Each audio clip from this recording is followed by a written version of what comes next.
Este es el momento del mensaje. Gloria al Señor.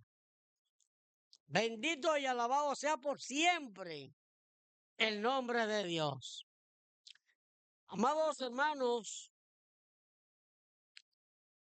la salvación es la esencia del Evangelio de Cristo. Sin salvación, hermanos, nosotros no hacemos nada aquí. ¿Entendemos? Si se le quita la salvación al Evangelio, no queda nada. ¿Por qué? Porque precisamente necesitamos ser salvos. Y nuestro motivo es que creemos en la promesa de Dios. Y si creemos en la promesa de Dios que existe la salvación y que Él la puede dar a través de su Hijo Jesucristo, entonces nosotros confiadamente estamos aquí. ¿Entendemos, hermanos? Ahora bien, hay un problema grave.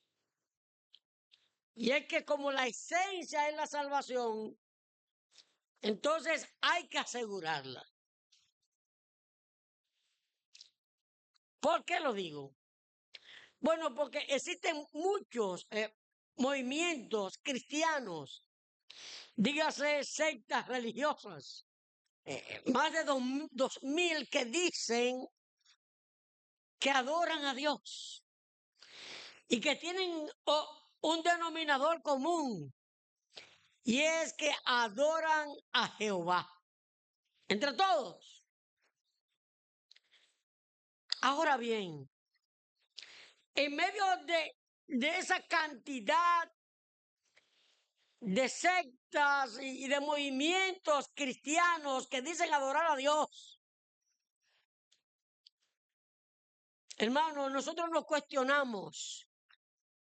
Simple y llanamente alcanzamos la salvación por adorar a Dios donde quiera, como quiera y donde sea.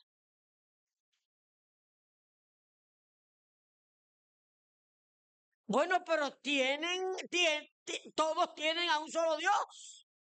Y ellos confiesan a Jehová de los ejércitos. Y le llaman el Padre Celestial, todos.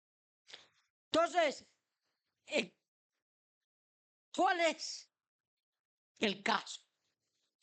Vamos a hacer una comparativa sencilla. Los samaritanos adoraban a Dios. Y los judíos también adoraban a Dios. Y hubo un encuentro con el que sabía y sabe lo que es la salvación. Con la esencia de la salvación, que es el mismo Jesucristo. Y este debate de cuál es el que se va a salvar, llegó un momento en que una mujer se acercó a un pozo y Jesucristo entonces coincidió con ella. Y este tema llegó a tratarse en ese lugar. Ella lo trató porque ella entendió que Jesucristo era un profeta. O sea, que se le podía creer lo que decía. Y dice así, le dijo la mujer: Señor, me parece que tú eres profeta. Y entonces plantea la situación. Y dice: nuestros padres adoraron en este monte y vosotros decís que en Jerusalén es el lugar donde se debe de adorar. ¿Entendemos? Dos lugares de adoración diferentes y dos razas que adoraban al mismo Dios, los samaritanos y los judíos. Y decís que en Jerusalén es el lugar donde se debe de adorar. Plantea ella. Jesús le dijo: mujer, créeme que la hora viene cuando ni en este monte ni en Jerusalén adoraréis al Padre. Vosotros adoráis lo que no sabéis. ¿Entendieron, hermanos, lo que significa esa frase? ellos tenían a Jehová como su padre, como su Dios. Y él les dice, vosotros adoráis lo que no sabéis. Nosotros adoramos lo que sabemos. ¿Y quién lo está diciendo? El de mayor autoridad, el autor de la salvación, es que lo está confesando. Y dice, porque la salvación viene de los judíos, mas la hora viene y ahora es, cuando los verdaderos adoradores adorarán al Padre en espíritu y en verdad, porque también el Padre tales adoradores busca que le adoren. Gloria al Señor. Esto significa que la adoración simple y llanamente no funciona. Usted dirá, pero se va a salvar solamente una iglesia. Bueno, si tiene que salvarse una iglesia porque adora como Dios manda y se convierten en verdaderos adoradores, se salvará esa iglesia. ¿O acaso cuando vino el diluvio del mundo entero se perdió? ¿Y cuántos fueron los que quedaron vivos? Y entonces, quedaron 8. De manera que no importa cuántas sectas haya y cuántos adoradores haya, si no lo están haciendo en espíritu y en verdad, como dice la palabra, lo están haciendo en balde, como lo estaban haciendo los samaritanos. Ahora, la Biblia cuenta más adelante que esta samaritana no solamente creyó que estaba equivocada, sino que trajo también a todo el que pudo de su pueblo para narrarle lo que Jesús le había dicho con autoridad. Y al final dijeron ellos que poco había hablado ella en comparación con lo que le había confesado directamente el mismo Jesús.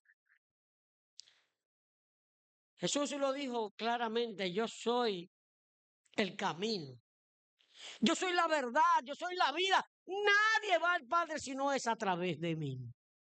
Por tanto, hermanos, solamente a través de Cristo, a través de su sana doctrina, a través de su santo evangelio, es que llegaremos a alcanzar la salvación en Cristo Jesús.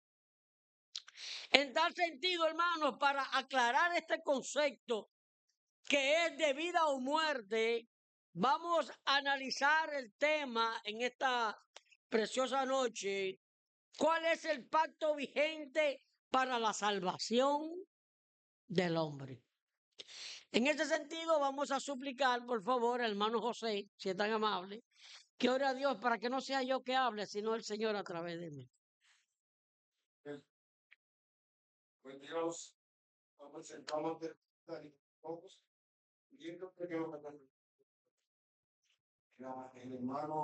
Guillermo va a poner un lado. Él no quiere que sea quedarse solo, sino que sea tú quien lo dirija. Amén. Que tú le des sabiduría de lo alto para que lo que él diga sea de acuerdo a tu santa y bendita voluntad. Amén. Gracias te damos, te lo pedimos en nombre de tu hijo amado Cristo Jesús. Amén. Amados hermanos, a lo largo de la historia bíblica, Dios ha tratado con la humanidad por medio de 2 pactos, los cuales revelan tanto su carácter santo como su profundo amor redentor. La pregunta que hoy nos convoca no es menor ni secundaria, sino esencial para la fe cristiana. ¿Cuál es el pacto vigente para la salvación del hombre? No se trata, hermanos, de un debate teológico abstracto, sino de una verdad que define la base sobre la cual el ser humano será justificado delante de Dios en el día final. Entendemos que entonces es un asunto serio, vital. El autor de Hebreos, citando al profeta Jeremías, nos conduce en el capítulo 8, versículo 10 al 13, a una declaración contundente. Dice así, que Dios ha establecido un nuevo pacto distinto al primero, no grabado en tablas de piedra, sino escrito en el corazón, no sostenido por sacrificios repetidos, sino fundamentado en una obra perfecta y consumada. El texto afirma con claridad que al llamar nuevo a este pacto, Dios declaró obsoleto al anterior y que lo viejo y envejecido está próximo a desaparecer. Sin embargo, esta verdad plantea una tensión real y vigente, y es esta lucha que hay por defender la adoración a través del Viejo Testamento, basada en la ley mosaica, en los mandamientos y en los profetas. La ley de los rituales y de las obras, sí, justificarse por las obras. Y por otro lado, entonces viene quienes han abrazado el nuevo pacto, confiando únicamente en el sacrificio de Cristo, viviendo por fe, dependiendo de la gracia y estudiando la Escritura, examinándola cuidadosamente para obedecerla. Entonces estamos entre estos dos bandos diferentes, conceptos diferentes. Entonces es necesario abordar este tema con la debida seriedad para que si estamos equivocados, hermanos, salgamos huyendo de aquí. Sí, hermanos, si estamos equivocados, vamos a salir todos huyendo. Ahora, si la verdad está en que la adoración es el nuevo pacto, abracémonos más y más a la roca viva que es Cristo Jesús. En este sermón abordaremos dos contrastes diferentes. La condición de quienes persisten en el viejo pacto para su justificación en el juicio final. Y por otro lado, la gloriosa seguridad de quienes viven conforme al nuevo pacto establecido por la sangre de Cristo. Al hacerlo, no solamente buscaremos claridad doctrinal, sino también una exhortación pastoral que nos lleve a descansar plenamente en la obra perfecta del Salvador y a vivir como el pueblo del pacto que Dios ha declarado eterno. De manera que vamos a desarrollar este tema sobre la base apenas de 2 puntos, para que no haya cansancio y la claridad esté ahí.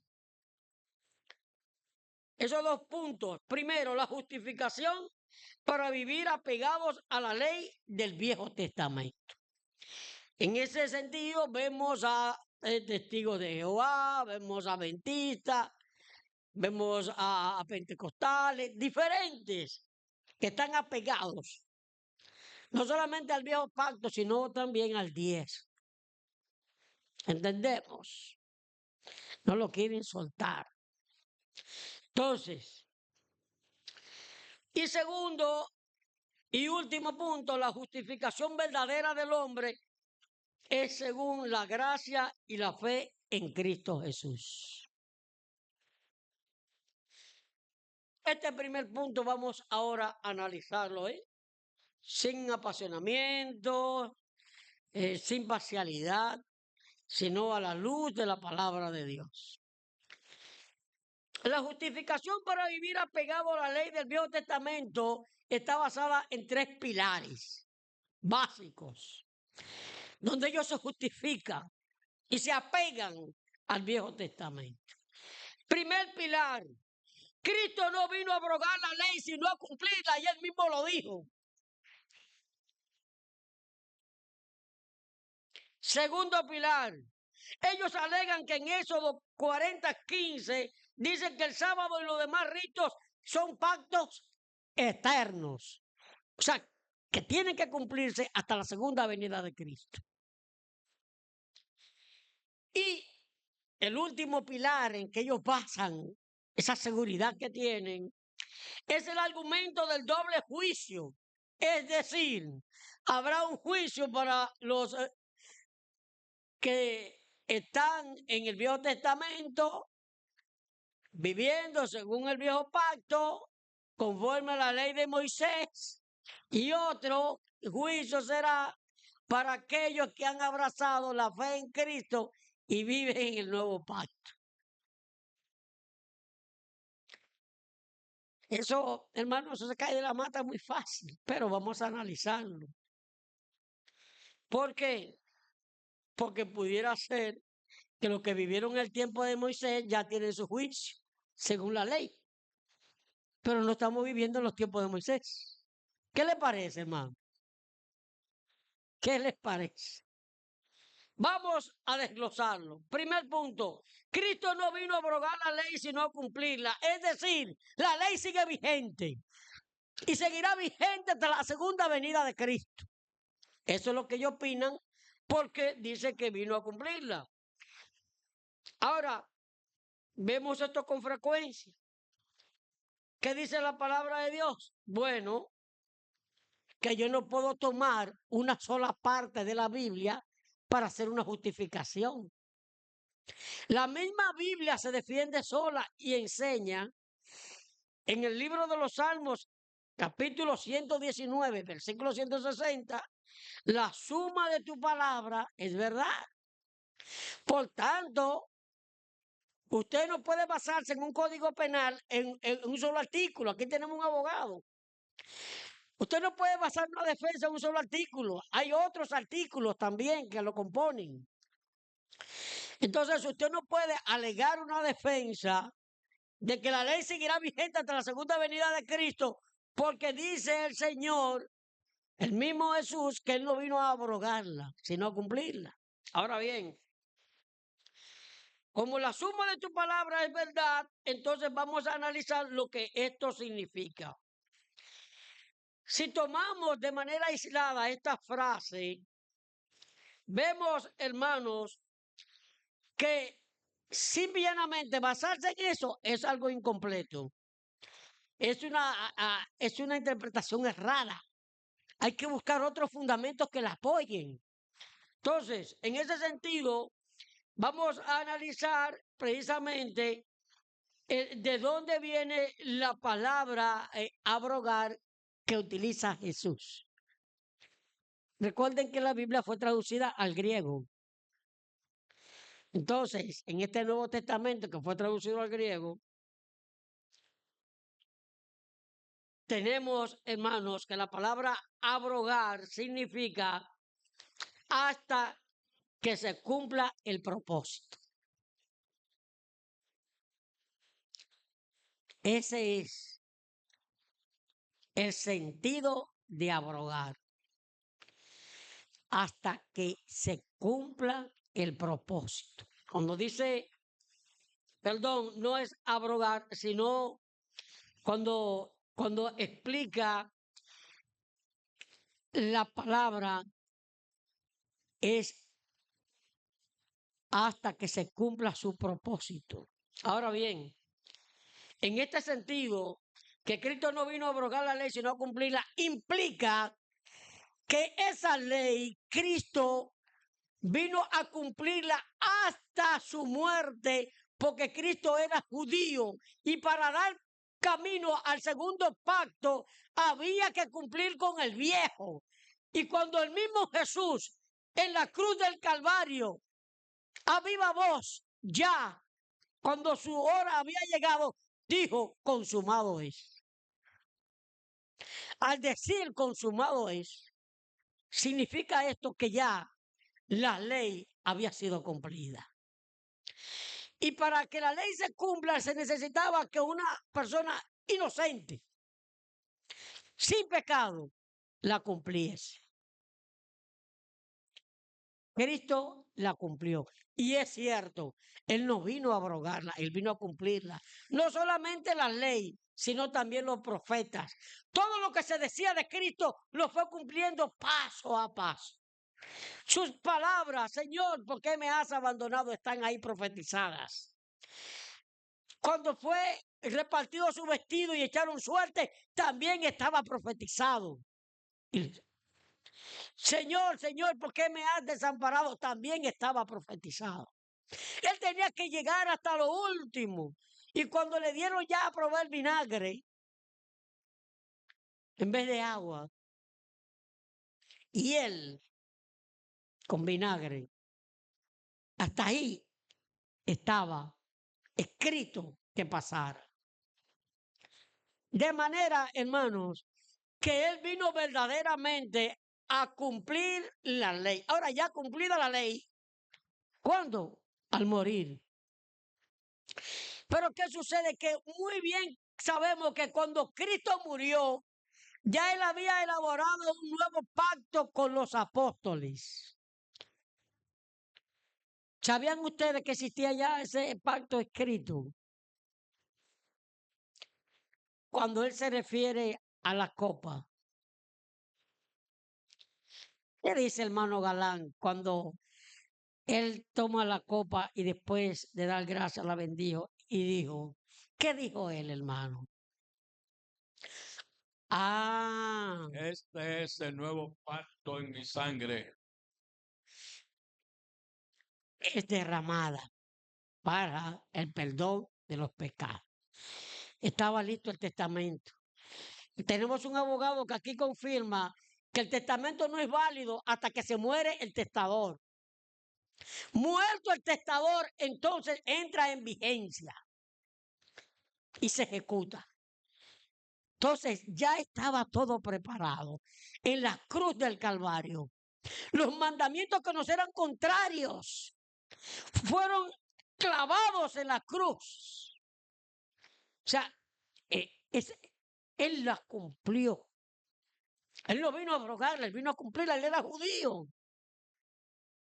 Entonces, hermanos, Jesús no vino a derogar la ley en el sentido de despreciarla o de invalidarla, sino a cumplirla plenamente, tanto en su perfecta obediencia como en su sacrificio expiatorio al morir en lugar nuestro. Porque la ley exigía justicia absoluta y condenaba al pecador. Cristo, siendo sin pecado, cumplió cada uno de sus mandamientos y cargó sobre sí el pecado de todos nosotros para tener un nuevo pacto con mejores promesas. Y así lo hizo, hermano. Cuando el Señor exclamó desde la cruz, consumado es, en Juan 19:30, proclamó que la deuda había sido pagada en su totalidad. En ese momento la ley había cumplido ya su propósito, pues aquello que nos era contrario quedó satisfecho y cancelado por medio de su muerte. Como enseña el apóstol Pablo en Colosenses 2:14, anulando el acta de los decretos que había contra nosotros, quitándola de en medio y clavándola en la cruz. Hermanos, si usted elabora un contrato y el contrato se cumple, un arrendamiento por un año, por una cantidad de dinero, llegado el año, ¿qué pasa con ese contrato? ¿Prescribe? ¿Ya no tiene razón de existir? Siempre y llanamente se rompe, las partes se separan, porque ya no hay un documento que los une, no hay un contrato que los una en un trato comercial y de ninguna naturaleza. Entonces ya se cumplió el viejo pacto. Ya Cristo murió cumplió las exigencias del viejo pacto. Entonces, si así pasó, ya nosotros tenemos que abrazar ya el que empieza de nuevo. ¿Y cómo se llama? Nuevo pacto. Y está ahí, hermano, que es más claro de ahí. Es el Nuevo Testamento, que entró en vigencia con la muerte de Cristo. Entonces, a partir de esta obra consumada, Dios estableció un nuevo pacto, no fundado en la observancia externa de mandamientos, sino en la gracia salvadora recibida por la fe en Jesucristo. Así lo confirma el mismo Señor al instituir la cena. Dice, este es el nuevo pacto en mi sangre, que por vosotros se derrama. Amado amigo, no te dejes engañar más. ¿Por qué insistir en la sujeción al régimen de la ley dada a Moisés como medio de justificación equivalente? Sí, hermanos, si se persiste y se empecinan en seguir viviendo conforme a la ley, hermanos, simple y llanamente están negando el sacrificio de Cristo. Están invalidando el sacrificio de Cristo. En vano vino Cristo para ellos. Es como aquel hombre que estaba inválido y lo operaron y sanó y ya camina bien y sigue con las muletas. Pero te operaron, sí. Y tú caminas bien, sí. Bueno, ¿y las muletas? No, que tengo que usarlas. ¿Y por qué? Porque tengo que usarlas. Sin ningún argumento veraz. Estimado amigo, el apóstol Pablo, enfrentando doctrinas legalistas similares en su tiempo, afirma con absoluta claridad, porque el fin, oiga, te estamos hablando no de cualquier apóstol, hermanos, estamos hablando de uno de los escritores, de la mayor cantidad de libros del Nuevo Testamento, es de Pablo. ¿Y qué dice Pablo en Romanos 10:4? Vamos a chequear. Pablo dice claramente, porque el fin de la ley es Cristo.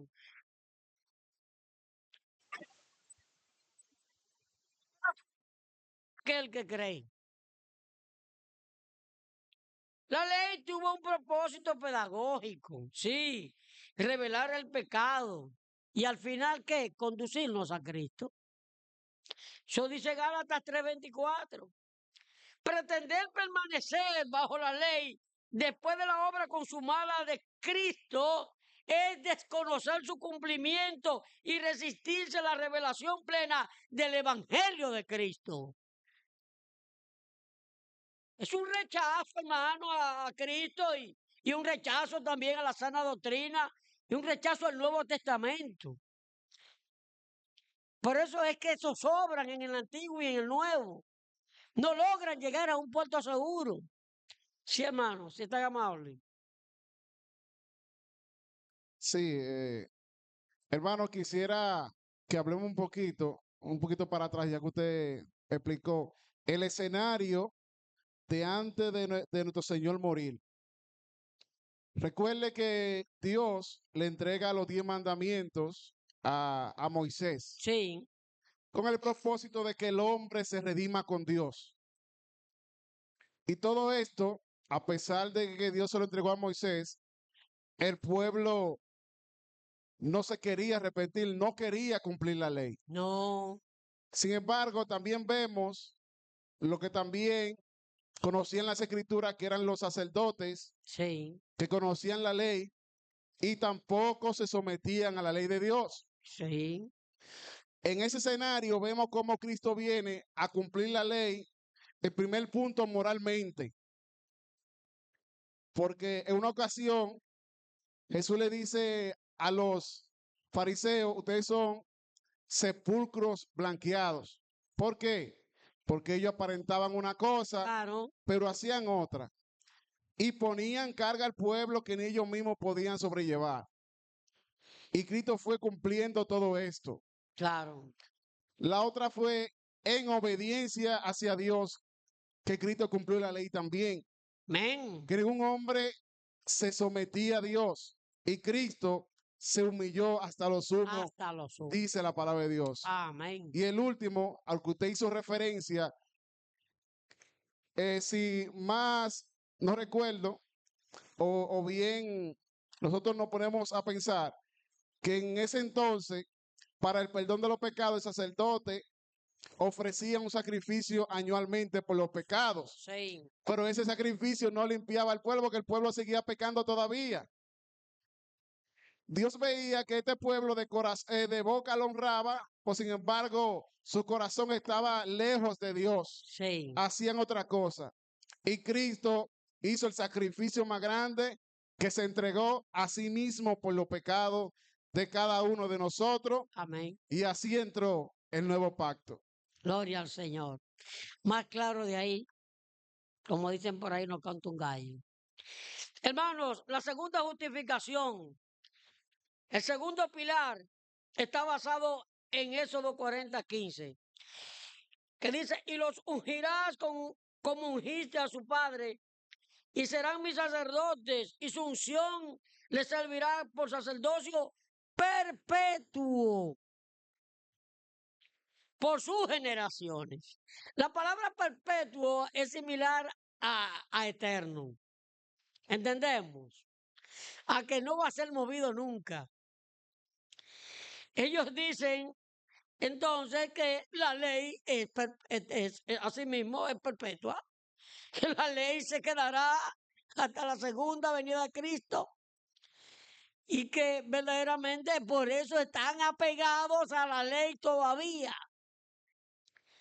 Ahora bien, la palabra perpetuo aquí no significa tajantemente eterno ni inamovible.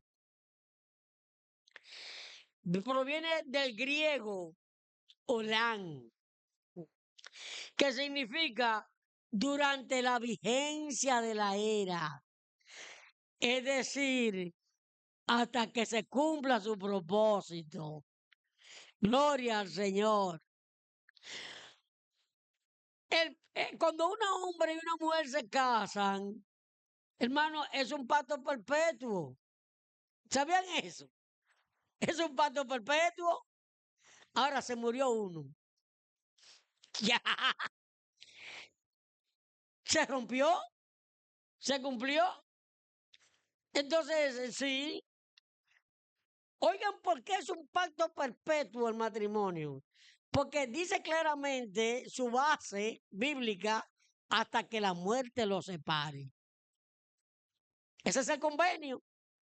Entonces es un pacto perpetuo. Ahora, significa en este caso que hasta que se cumpla su propósito. Entonces, estos sacerdotes sí iban a auspiciar el ceremonial de adoración a Dios, pero era hasta que se cumpliera su propósito. De manera que la verdad bíblica hebrea nos dice verdaderamente que ese sacerdocio de Aarón, que también se llamó sacerdocio perpetuo, sin embargo, Aarón murió. ¿Entendemos? Decían que, así lo dice la palabra de Dios, sí se llamó perpetuo, pero murió. ¿Qué significa eso? Que sí, que era hasta que él no estuviera vivo. Muerto Aarón, ya el sacerdocio arónico, hasta ahí llegó. Pero cumplió su propósito. Aarón no salía del sacerdocio, murió en el sacerdocio. Pues entonces era perpetuo. Es decir, hasta que cumpliese. Sí, hermano Galán.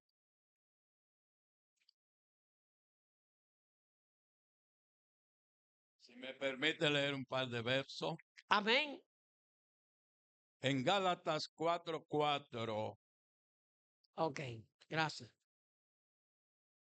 4 y 5 dice, pero cuando vino el cumplimiento del tiempo, Del tiempo. Dios envió a su Hijo, nacido de mujer y nacido bajo la ley, para que redimiese a los que estaban bajo la ley, a fin Ven. de que recibiésemos la adopción de hijos. Gloria al Señor. Es decir, Ya. todo el que estaba bajo la ley, incluyendo a Pablo, incluyendo a esos judíos que se convirtieron, ¿verdad?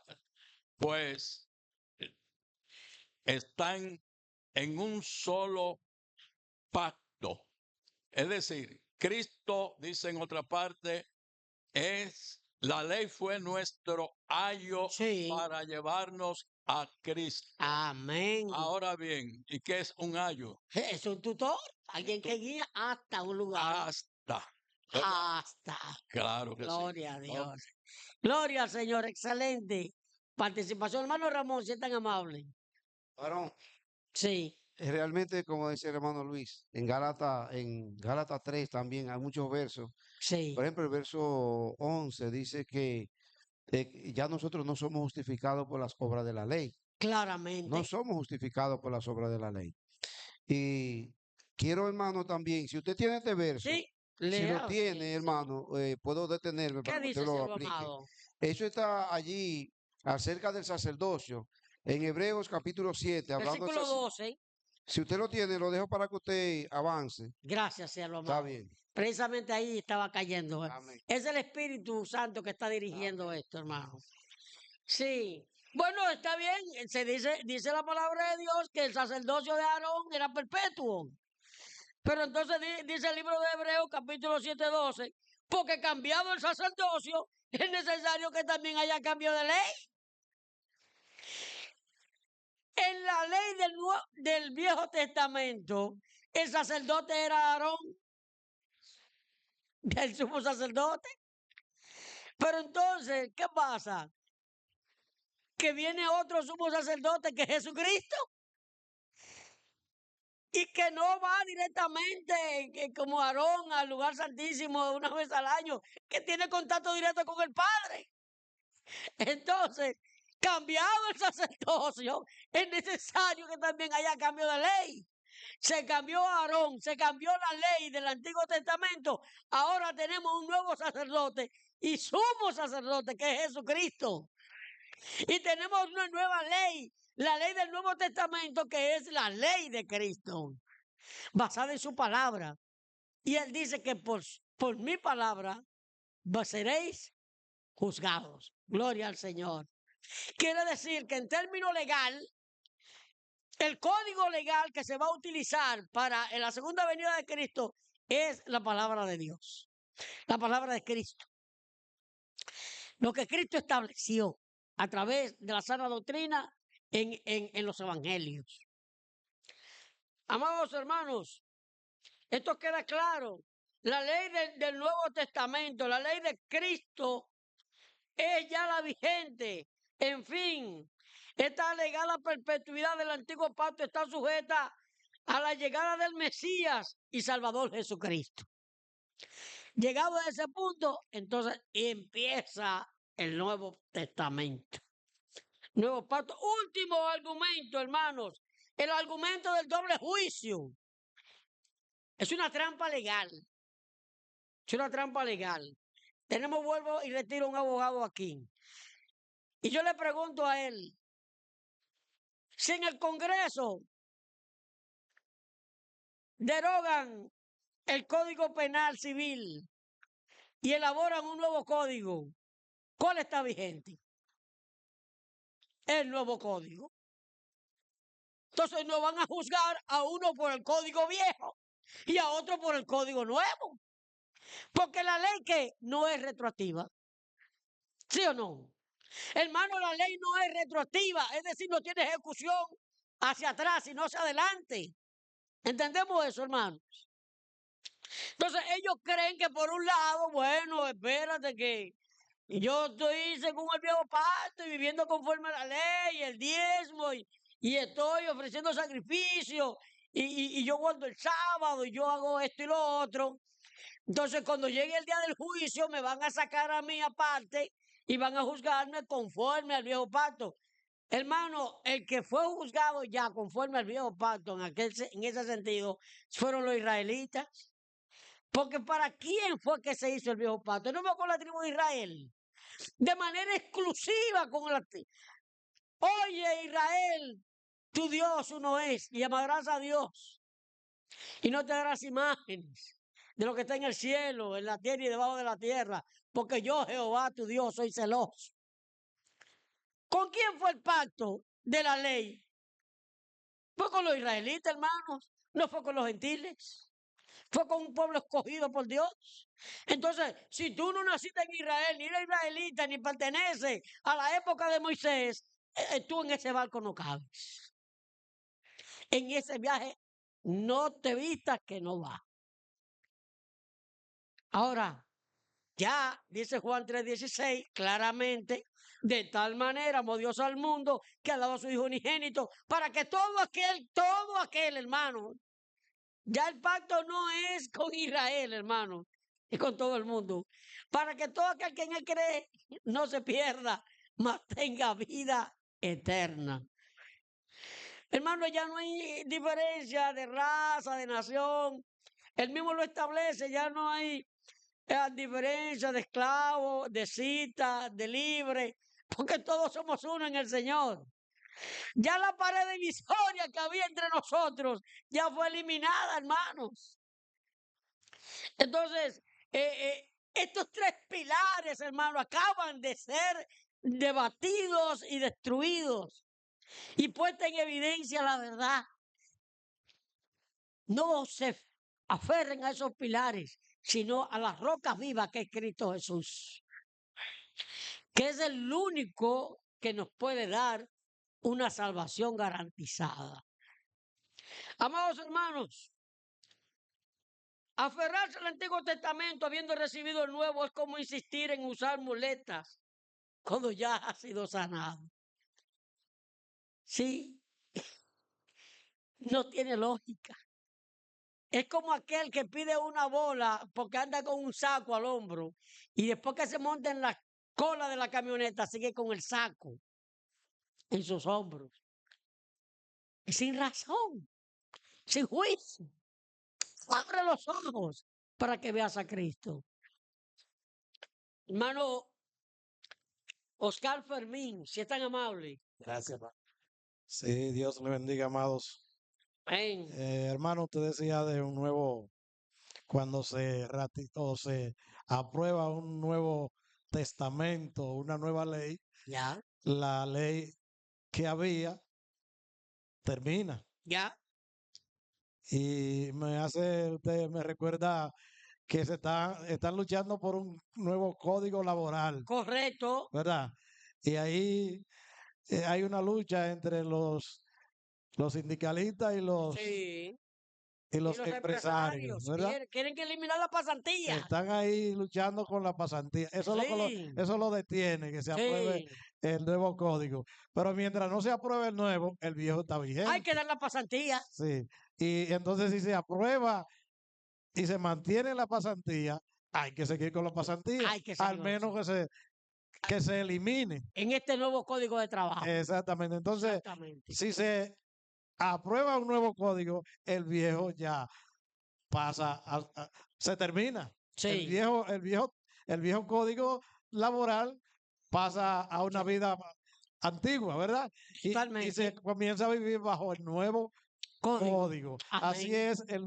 es los testamentos. El viejo testamento pasó, Pasó. pasó. Ahora vivimos bajo el Nuevo Testamento. Gloria al Ahora, ¿qué Señor. pasa, hermano? Yo pienso que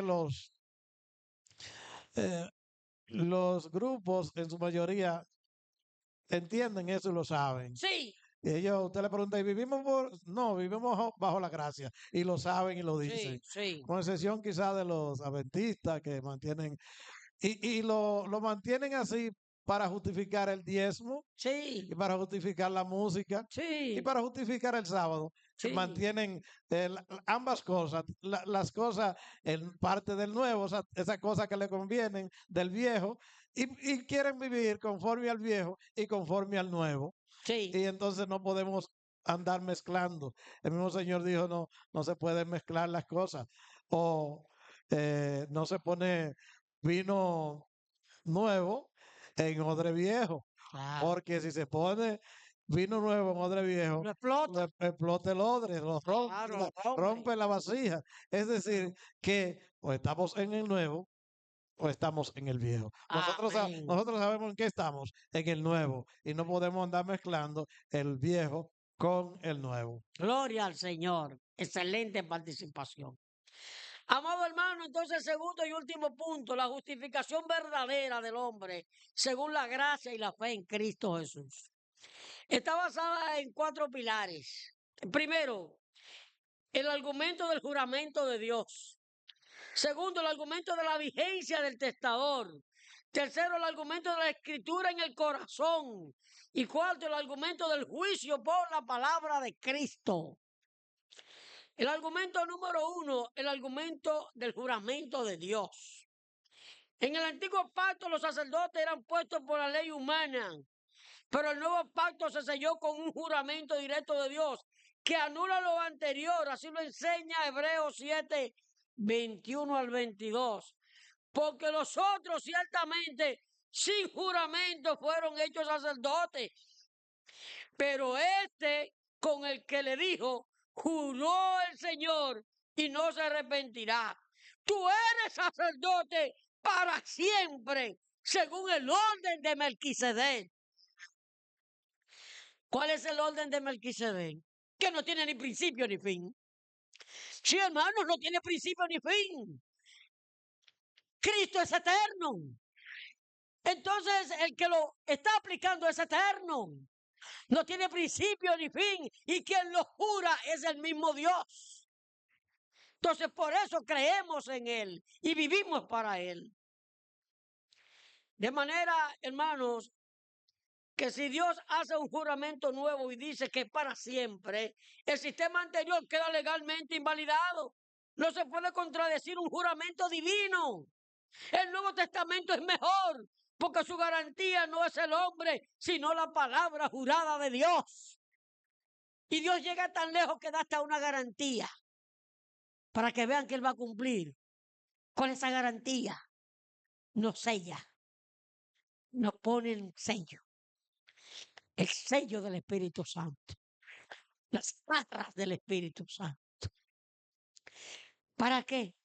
Para que vayamos probando su gracia y su amor. El segundo argumento, el de la vigencia del testador. Dice que un testamento es un documento legal que solo entra en vigor cuando alguien muere. Mientras el testador vive, el testamento no tiene fuerza. Así lo enseña la Biblia en Hebreos 9, 16 al 17. Porque donde hay testamento es necesario que intervenga muerte del testador. Porque el testamento con la muerte se confirma. Pues no es de valor tanto que el testador vive. Sí, amado amigo, la muerte de Jesús en la cruz activó legalmente el Nuevo Testamento. Amén. Por tanto, no puedes vivir bajo el antiguo y el nuevo. Tienes que vivir bajo uno solo, bajo el nuevo pacto. Porque la muerte de Cristo cerró el primer expediente y abrió el segundo. Intentar volver al antiguo es negar que Cristo vivió, llegó y murió en la cruz del Calvario. Tercer argumento, el de la escritura en el corazón. El antiguo pacto era perfecto. Mucha gente dice que era imperfecto. No. Hermanos, el primer pacto era perfecto. Porque ¿quién lo hizo? Dios, que era perfecto. Ahora bien, el hombre por naturaleza es pecaminoso. Y porque tiene una naturaleza pecaminosa, no pudo cumplirlo. No pudo cumplirlo. Pero Cristo lo cumplió. Amén. Gloria al Señor. Entonces, por esta razón, Cristo sin pecado cumplió la ley para morir sin pecar. Amado amigo, la salida del Padre fue sustituir la tabla de piedra por el corazón. Sí, Él dijo que iba a escribir su palabra en el corazón del hombre, sus mandamientos. Y lo dice en Hebreos capítulo 8, versículo 10 al 13. Por lo cual este es el pacto que haré con la casa de Israel. Después de aquellos días, dice el Señor, pondré mis leyes en la mente de ellos y sobre su corazón las escribiré. Y seré a ellos por Dios, y ellos me serán a mí por pueblo, y ninguno enseñará a su prójimo, ni ninguno a su hermano, diciendo, conoce al Señor, porque todos me conocerán, desde el menor hasta el mayor de ellos, porque seré propicio a sus injusticias, y nunca más me acordaré de sus pecados y de sus iniquidades. Al decir en Hebreos, cuando él dijo un nuevo pacto, hizo anticuado al primero. Y lo que se hace anticuado, hermano, se envejece y está por desaparecer. De manera tal, hermanos, que nosotros tenemos en nuestra mente y en nuestro corazón la palabra de Dios. ¿Y por qué la tenemos? Sencillamente porque al creer en Cristo Jesús, al arrepentirnos y al bautizarnos, tenemos el Espíritu Santo viviendo en nosotros. Y el Espíritu Santo es el que nos guía a toda verdad y a toda justicia. Entonces lo tenemos por dentro. Él es que nos guía. Él es que nos persuade. De manera tal, hermanos, que Dios cumplió con este Nuevo Testamento su promesa. Amado amigo, si la Biblia dice que algo desaparece, va a desaparecer.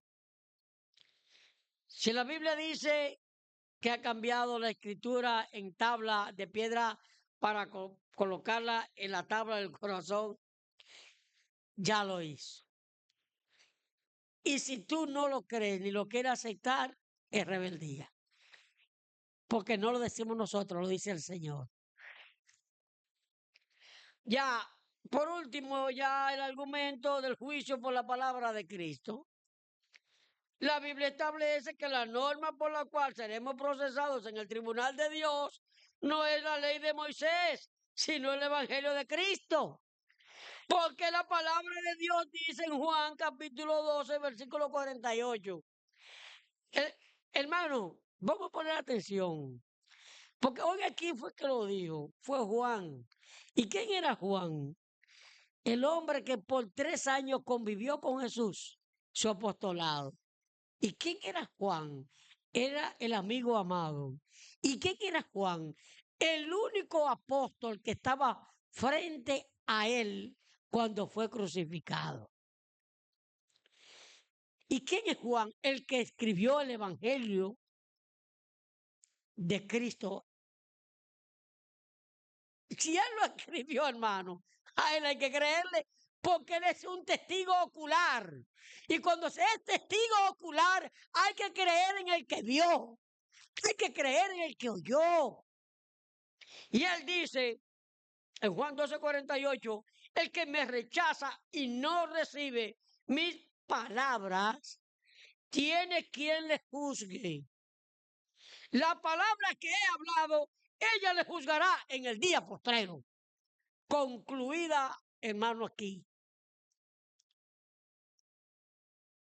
Concluido ya por completo lo que es, hermanos, este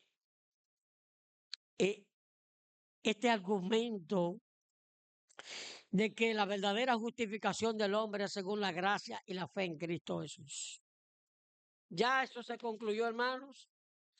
En conclusión, la Biblia se defiende sola. Todo lo que hemos hecho es simplemente aplicar la Biblia. El antiguo pacto fue el cimiento, pero el nuevo pacto es el edificio. No se vive en los cimientos, se vive en la casa.